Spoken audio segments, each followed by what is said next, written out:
Hello friends, আজ আমি তোমাদের সবাইকে যে একটা মন্দির দেখাচ্ছি। এই মন্দিরটা হলো মা মনসা দেবীর মন্দির। এই মন্দিরটি মুর্শিদাবাদ জেলার বড়গাবসা গ্রামে অবস্থিত। আন্দি গ্রামের সংলগ্ন গ্রাম। এই মা মনসা দেবী ভীষণই জাগ্রত। বহু গ্রাম থেকে এখানে পুজো দিতে আসে মায়ের মন্দিরে।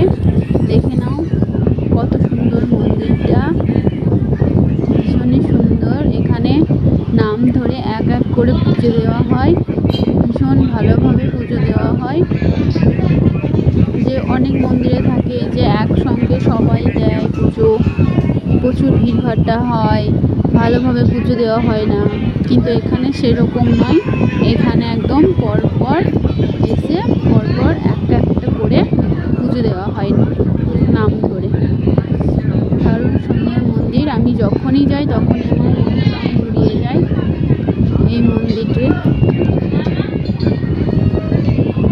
তাই আমি তোমাদের সবাইকে আজকে ভাবলাম যে একটা ভিডিও করে দেখাই মন্দিরটা কেমন। এই যে এটা হচ্ছে এই দিক দিয়ে ভিতরে আসা যায়। এই যে সামনে একটা পুকুর, এটা মা মনসা দেবীরই পুকুর। এই পুকুরটা দেখুন সুন্দর বাঁধিয়ে দিয়েছে।